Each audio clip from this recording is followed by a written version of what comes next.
교회 예배로, 전 교인 야외로 드리기로 해서 이렇게 모든 부서를 함께 예배 드리는데, 오늘 또 이렇게 맥주 감사 주일로 같이 예배 드리니까 또 감사하고 참 좋습니다. 하나님께서 이스라엘 백성들에게 3대 절기를 지키라 하셨는데, 6월절이고 또 오늘 우리가 지키는 맥주절, 또 추수 감사주일이라고 할 수 있는 수장절, 이렇게 3대 절기가 있습니다. 애굽의 430년간의 노예 생활에서 구원받은 은혜를 감사하는 것이 6월절입니다. 또 곡식의 첫 열매를 드리면서 감사하는 것이 맥주절이고, 또 수장절은 이제 연말에 드리는 추수감사이죠. 애굽의 노예 생활에서 구원해 주시고, 또 힘든 40년 광야에 있는 동안에 인도해 주시고, 또 가나안 땅을 들어가서 그 땅을 정복하고 그 땅을에서 열매를 맺어 수수하게 하신 은혜를 잊지 말고 감사하라 라고 하는 것입니다.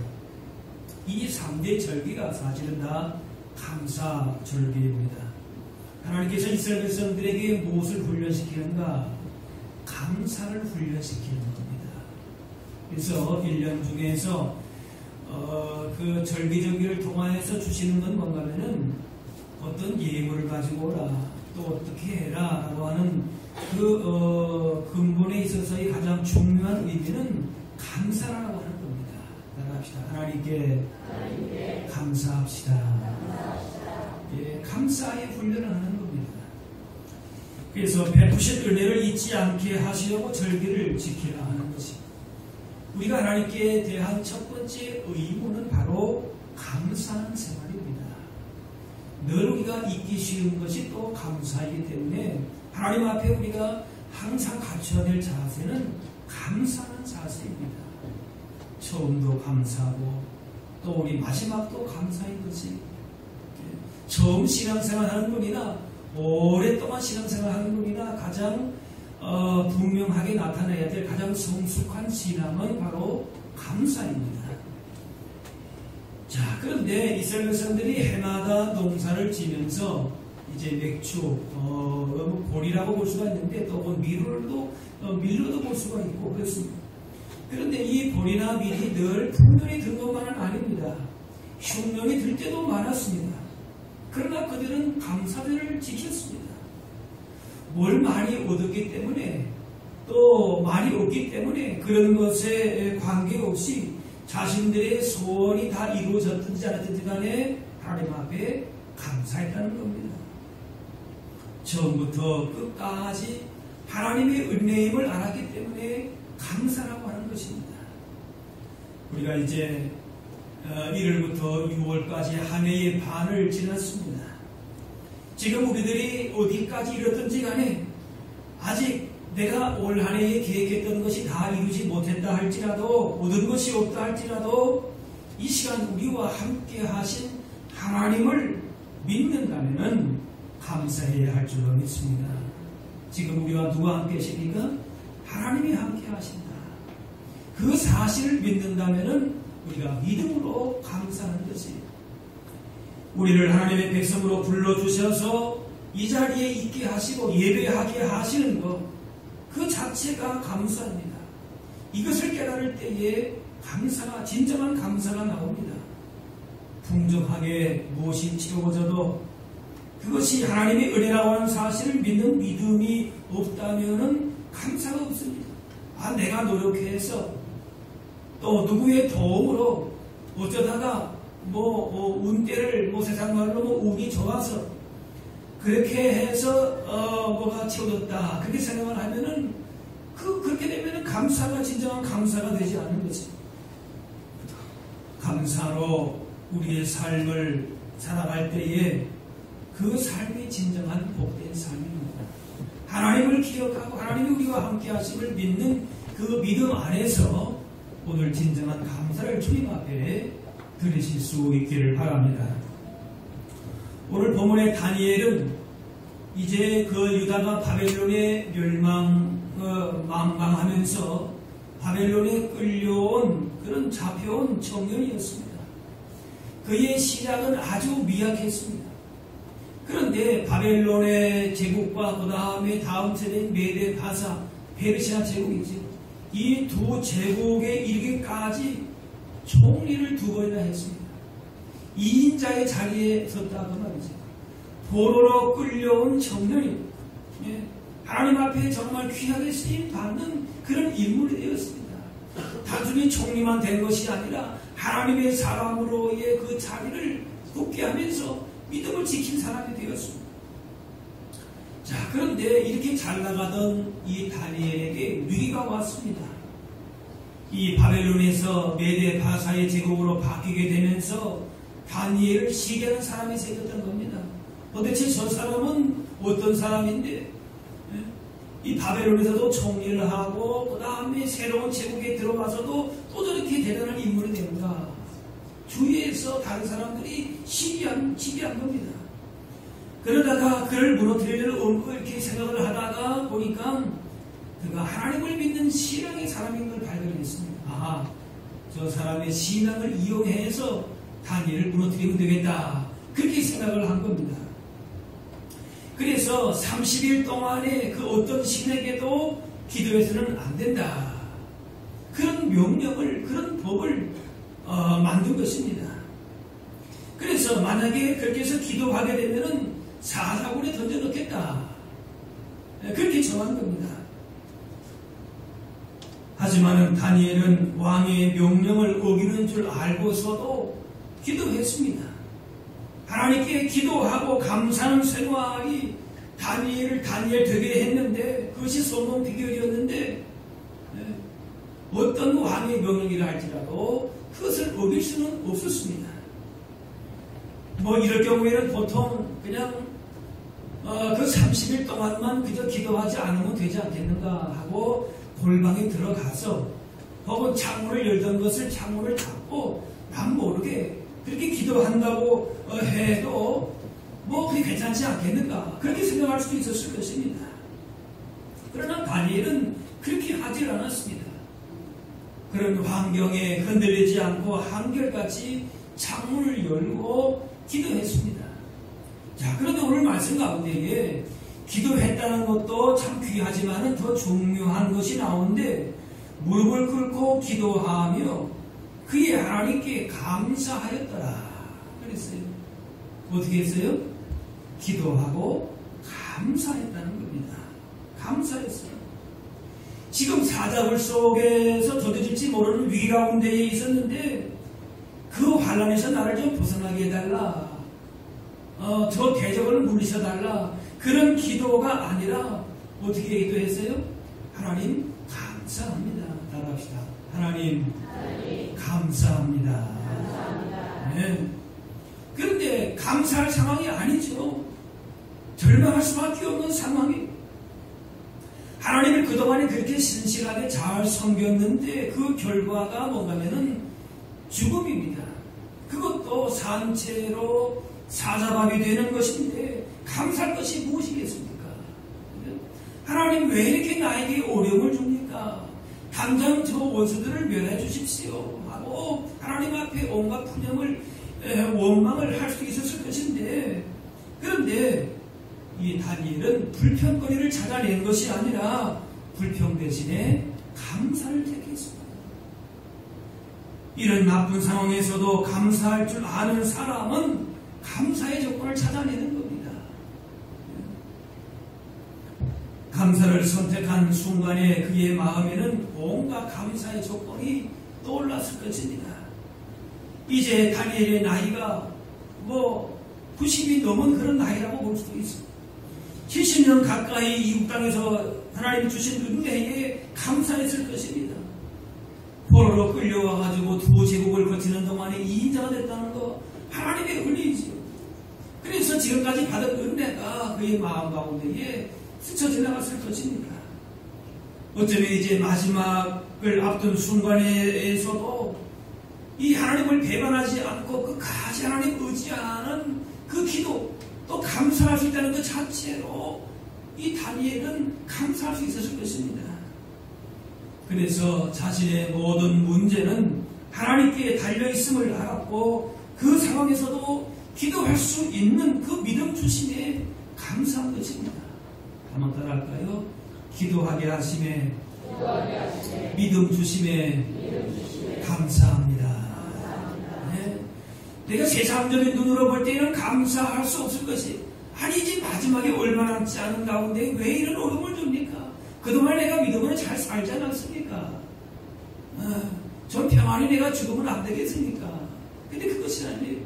하나님 주신 은혜를 감사하고 이 죽음의 순간 앞에서도 기도하고 감사하기를 멈추지 않은 것에 대해서 거기서 감사하는 것입니다. 어떤 상황에서도 기도할 수 있다면은, 내 삶을 온전히 맡길 수 있다면은 감사할 수 있기를 바랍니다. 사실 다니엘은 감사할 것이 많았지요. 바벨론에 잡혀와가지고 이렇게 다른 젊은이들과 함께 교육을 받았는데 다니엘만 총리로 발탁이 됐어요. 또 우상의 제물을 거부하고 채식만 했는데 건강했습니다. 또 그 친구들이 불목불에 던져졌는데 해를 받지 않고 나오는 것을 보았습니다. 시기와 모한 가운데서도 지금까지 총리로 살아왔습니다. 살아온 모든 것이 하나님의 은혜가 아니면은 될 수 없음을 기억하면서 감사했습니다. 그래서 지금 환난과 시련 중에 있지만은, 그래서 설령 이대로 죽음을 맞이한다 할지라도 지금까지 함께 하시고 또 이 상황에서 주님을 의지하는 믿음 주심에 충분히 감사할 이유가 있는 것입니다. 우리 성도에게는, 하나님을 믿는 사람들에게는 어떤 상황 속에서도 따라합시다. 감사할 조건이 충분합니다. 믿습니까? 그래서 어려울 때일수록 감사를 잊지 말아야 합니다. 범사에 감사라고 했어요. 기쁠 때도 감사, 어려울 때도 감사, 특별히 환난 속에서도 감사해야 하는 것입니다. 그래서 감사 생활이야말로 우리 인생의 가장 강력한 무기가 되는 것입니다. 주님 앞에 가장 칭찬받는 그런 모습은 어떤 모습인가? 감사의 모습입니다. 그러나 우리는 감사보다는 인생의 염려와 걱정에 쌓일 때가 더 많이 있는 걸 볼 수가 있습니다. 그런데 우리 인생의 염려에 대한 성령의 처방은 아주 간단합니다. 복잡하지 않습니다. 빌립보 4장 6절의 말씀 보면 아무것도 염려하지 말고 다만 모든 일에 기도와 간구로 너희 구할 것을 따라합시다. 감사함으로 하나님께 아뢰라. 네. 이 바울이 빌립보 감옥에서 억울하게 갇히고 매도 맞고 했지만은 하나님의 은혜를 기억하면서 감사하고 찬양하면서 기도했습니다. 나 같은 죄인이 주님 앞에 부름받고 쓰임받는다고 생각하니까 매를 받고 감옥에 갇혔지만은 감사할 게 더 많았던 겁니다. 그래서 아무것도 염려하지 말라 그랬습니다. 바울이 지금 세상 물정을 몰라서, 염려가 무엇인지를 몰라서 이런 말을 하는 것이 아닙니다. 아무 걱정할 것 없는 환경이기 때문이 아니고 자기 생명이 지금 어떻게 될지 모르는 그런 상황이지만은 염려하지 말라. 그 비결이 뭔가? 오직 하나입니다. 기도하는 것이, 그것도 감사함으로 기도하는 것이, 어떤 상황에서도 내가 감사하며 기도하고 있다면은 그것이 우리 삶의 그 어떤 것보다도 가장 강력한 무기가 되는 것이고 소망이 있는 줄로 믿습니다. 그래서 감사하고 기도하고 있다면은 그 자체로 감사할 수 있게 되기를 바랍니다. 당장의 형실은 막다른 골목에 처해 있는 것처럼 막막해 보여도 기도하고 감사하는 성도를 위해서 하나님께서는 최상의 것을 준비해두고 계십니다. 그래서 한번 따라할까요? 감사하면 할수록 감사한 일이 생깁니다. 옆에 분에 그렇게 한번 말해보세요. 감사하면 할수록 감사한 일이 생깁니다. 네. 감사하면 시험이 물러가고 마귀가 물러가고 원망과 불평이 사라지지만은 그러나 원망하고 불평만 하면은 마귀가 틈을 타서 넘어지게 하고 세상이 우리를 만만하게 보고 그렇게 삼키려고 하는 것이, 동일한 조건 상황에서도 감사의 조건을 찾아내는 사람이 있는가 반면에 불평의 조건을 찾아내는 사람이 있어요. 하나님 주신 이후에 모든 방향과 조건, 상황은 우리가 변화시킬 수 없는 상황이 많이 있을 수가 있어요. 그러나 그 환경에 대한 우리의 반응은 얼마든지 바꿀 수가 있는 겁니다. 감사를 택할 것인가, 불평을 택할 것인가. 우리가 그것은 바꿀 수가 있는 것입니다. 다니엘은 고통스럽게 억지로 그렇게 기도하고 감사한 것이 아닙니다. 억지로 하면은 기쁨이 없지만은 감사한 마음으로 하면은 그 심령 가운데에 주님 주시는 기쁨이 충만합니다. 따라합시다. 감사함으로 기쁨이 충만합니다. 네. 세상에 그 무엇을 내가 얻어서가 그것이 평안함의 기쁨이 아닌, 그건 잠시 잠깐 오래 가진 않아요. 그러나 진심으로 하나님 앞에 감사하면은 그 기쁨과 평안을 우리 마음 가운데에 계속적으로 머물러서 세상과 비교할 수 없는 기쁨과 복을 누리게 될 줄로 믿습니다. 감사의 능력이 있어요. 기도의 능력이 있는 것이에요. 할렐루야.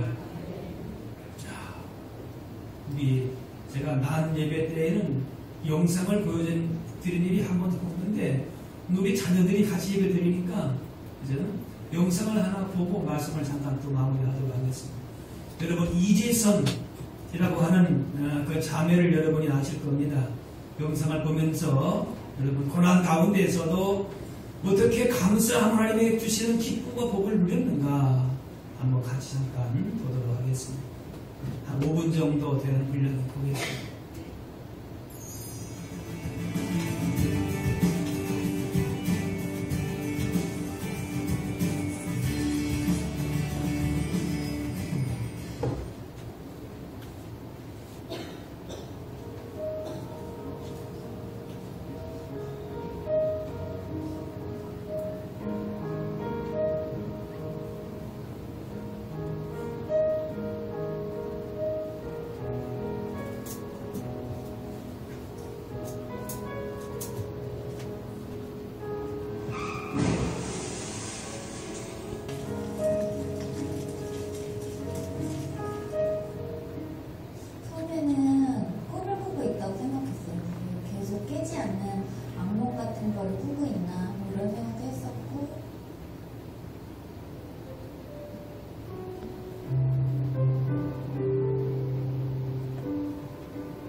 뭔가가 계속 상황이 계속 나빠지고 있는 상황들이 계속되고 있었으니까. 근데 그런 상황 중에서 다시 희망을 꿈꾸게 된 건 저는 감사를 찾은 일이 가장 큰 일이었던 것 같아요. 그래서 하루에 한 가지씩 감사할 거리를 막 찾았어요. 하루 종일 오늘은 어떤 걸 감사할까 이렇게 몇 달 이제 침대에 누워 있다가 처음 몇 발자국 제가 발 디디고 걸었고, 또 얼마 그 다음날 또 몇 발자국 더 걸어서 화장실까지 네 발을 간날 그날 감사하고 환자복에 단추구멍 처음 이제 하나 찌우는데 몇 분이 걸렸지만 그래도 이 손으로 다시 단추 찌울 수 있어서 감사하고, 다른 데는 이제 피부가 없어서 씻을 수가 없잖아요. 발 씻으면서 씻을 수 있는 발이 있어서 감사하다고 그랬어요.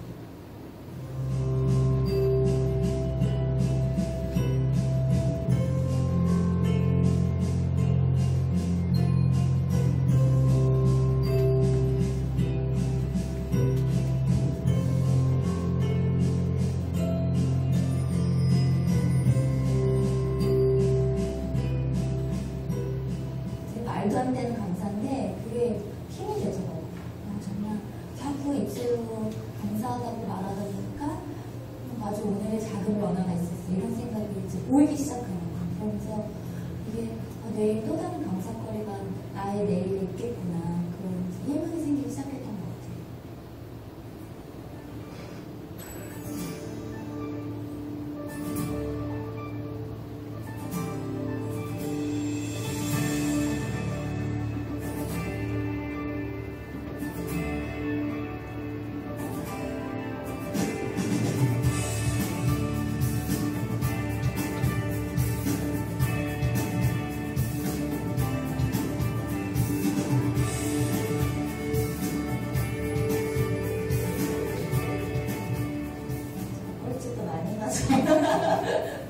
지금 내 눈앞에 어려운 일, 내가 어떻게 할 수 없는 답답함, 이게 전부 다 원래 끝이다라고 생각하면 절대 힘을 풀 수 없는 것 같아요. 근데 제가 13년 전에 중환자실에 그렇게 누워있고 그때 그냥 그렇게 그만둬버렸으면 오늘 이 행복을 제가 전혀 누릴 수 없는 거잖아요. 지금 학생들이 지금 오늘 보이는 사건들, 내 눈앞에 보이는 일들, 집안의 문제들, 지금 오늘의 내 성적, 이게 끝이 아니라 생각했으면 좋겠어요. 하루하루 쌓여서 지금 여러분들 꿈꾸는 그런 내일을 그 희망을 진짜 눈에 보게 되는 날이 있을 거예요.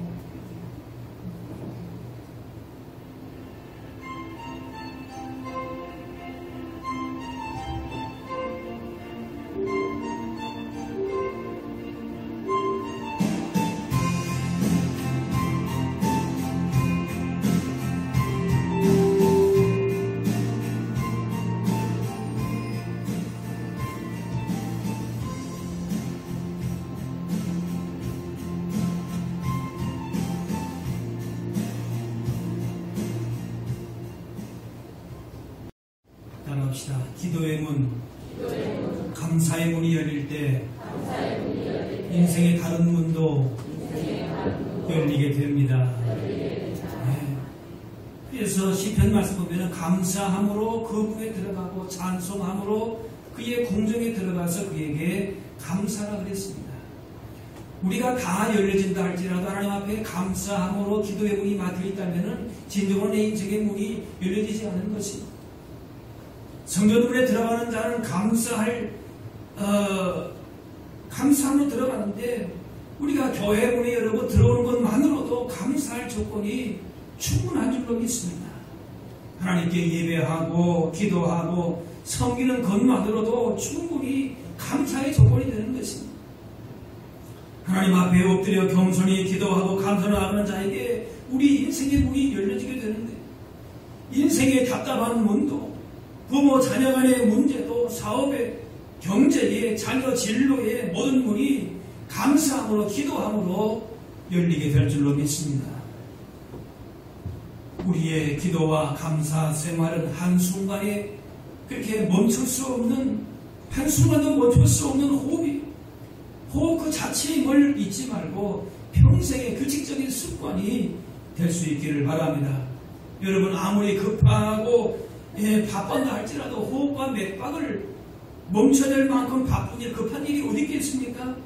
이와 같이 기도와 감사도 성도에게 영적인 호흡으로서 가장 기본적이면서도 또 가장 중요한 것입니다. 감사의 제목을 찾으면 너무나도 많고 큽니다. 이 시간 우리들이 하나님 앞에 나와 예배하고 기도하면 섬기는 모든 것이 다 감사인 것입니다. 하나님께 감사할 일이 무엇이겠습니까? 하나님께 나에게 무엇을 주시고 무엇을 하신 것 때문만이 아닙니다. 하나님께서 내 하나님 되신 그것이 바로 감사의 이유가 되는 겁니다. 나를 지으신 것이 감사의 이유가 되는 것입니다. 내가 주님의 소유가 되는 것이 감사의 이유가 되는 것입니다. 모든 것이 하나님의 주신 것들임에도 불구하고 이것을 인정하지 않고 감사하지 않는다면 바로 이것이 하나님이 가장 싫어하시는 교만의 모습입니다. 자신을 낮추는 겸손한 사람만이 감사할 수 있습니다. 교만한 사람은 절대 감사할 수 없습니다. 하나님은 이런 교만을 싫어하십니다. 다니엘은 두 제국에 의해서 여러분 바벨론, 페르시아 제국이 지금도 얼마나 큰 제국이라고 역사적으로 평가가 됩니까? 그런데 그런 2인자의 자리에 있었지만은 절대 교만하지 않았습니다. 무엇으로 할 수 있습니까? 왜 교만하지 않았습니까? 기도하랍시다. 기도하고 감사했습니다. 네. 그래서 교만의 가장 좋은 본보기는 뭔가? 기도하지 않으면 교만한 것입니다. 감사하지 않으면 교만한 것입니다. 나는 하나님의 도움이 필요하죠. 필요 없습니다. 내 힘으로 얼마든지 할 수 있습니다. 그런 교만은 잠언 말씀 보니까 패망의 성공으로 결국 그 길은 어떻게 되느냐? 패망으로 간다. 거만한 마음은 넘어짐의 앞잡이니라 그랬습니다. 다니엘은 천하고 낮은 자리에 있을 때나 출세해서 높은 자리에 있을 때나 여전히 겸손했습니다. 왜 그랬습니까? 기도하고 감사했다는 겁니다. 잘 나간다고 교만하지 않았고 어려움을 당한다고 낙심, 염려에 빠지지 않았습니다. 오히려 그의 신앙은 위기 가운데에 더 기도와 감사함으로 그 신앙이 빛을 발했습니다. 무엇 때문에요? 따라합시다. 감사함으로 신앙의 빛이 발합니다. 네. 기도와 감사 생활, 거기에 능력이 있습니다. 하나님이 그를 기억하시고 기뻐하십니다. 너 기도하면 죽는다. 30일만 참으라 그랬어요. 그래도 하나님 앞에 감사했어요. 기도했습니다. 차라리 하나님의 사람으로 죽는 거, 하나님을 섬기다가 죽는 거, 기도하다가 죽는 것이 오히려 감사하다고 생각했을 것입니다. 그렇게 감사함으로 기도했더니 그 결과가 무엇입니까? 사자굴에 던져졌음에도 불구하고 사자가 손대지 못했습니다. 오히려 왕의 더 큰 총애를 받게 되었습니다. 설령 그렇게 그리 아니하실지라도 다니엘의 친구들과 같이 하나님을 향한 기도와 감사를 멈추지 않았을 것입니다. 우리가 한 해의 절반을 시작하는 이 시기에 이렇게 매주 감사절을 시작한다는 것은 큰 의미가 있을 것입니다. 이 시간에 우리가 어디에 이르든지 간에 아직 얻은 것이 내 손에 쥐어진 것이 없다 할지라도 이 시간에 우리와 함께 하신 하나님을 믿으면서 감사할 수 있을 줄로 믿습니다. 그리고 또 이제 올 한 해의 발을 시작을 하면서 새로운 발을 맞이하면서 다른 무엇보다도 하나님만 의지하고 하나님만 섬기면서 하나님의 뜻대로 살리라고 하는 다짐과 실천을 하면서 주님 안에서 소망을 갖고 출발하실 수 있게 되기를 바랍니다. 그러면 얼마든지 감사할 수 있는 것입니다. 우리의 뜻대로 되지 않아도 그리 아니하실지라도 다니엘과 같이 이지선 오늘 아까 본 그 자매와 같이 어떤 상황 속에서 감사함으로 오히려 하나님께 주시고자 하시는 그런 풍성한 은혜와 복을 누리실 수 있게 되기를 바랍니다. 따라합시다. 기도의 문, 감사의 문을 열고 하나님 앞에 감사함으로 영광 돌리겠습니다. 쓰임 받겠습니다. 할렐루야. 기도하겠습니다. 사랑의 하나님, 오늘